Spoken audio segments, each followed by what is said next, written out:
ते धर्मेंद्र प्रधानांचं विधान आलेलं आहे की जेनझीची दिशाभूल करण्यात येत आहे. आता ती दिशाभूल करण्यात येत आहे हे जे विधान त्यांनी केलं त्याच्याशी आम्ही सहमत आहोत.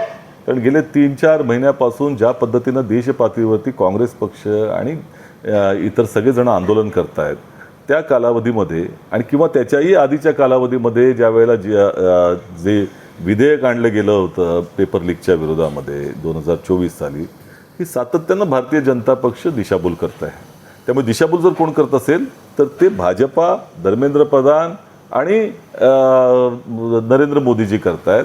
आता जेनझी ही आहे योग्य दिशेवर आहे, त्यांना कळलेलं दिशाभूल करणारे कोण आहेत.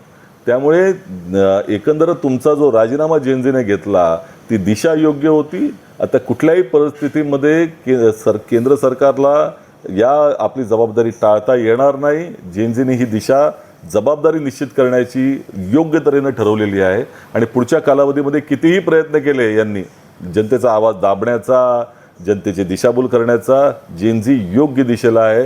तुम्हाला रस्त्यावर आणल्याशिवाय राहणार नाही. तुमचं सिंहासन डोलतं एवढं मात्र निश्चित आहे.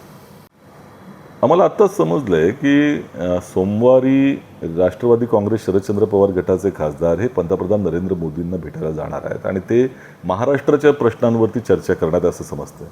परंतु आमची त्यांना विनंती आहे की त्यांनी जी इंडिया आघाडीची भूमिका आहे ती ठणकावून नरेंद्र मोदीजींना सांगितली पाहिजे की ज्या पद्धतीनं महिला आरक्षण विधेयक हे 2023लाच मंजूर झालेलं आहे संसदेमध्ये, ते तात्काळ लागू करण्यात यावं आणि परिसीमनाशी त्याचा काही संबंध नाही. त्यामुळे हे जे परिसीमन बिल आणलेलं आहे ते तात्काळ रद्द झालं पाहिजे आणि आरक्षणाचा त्याचा संबंध नसल्यामुळं महिला आरक्षण तात्काळ लागू करण्यात काही अडचणच नाही.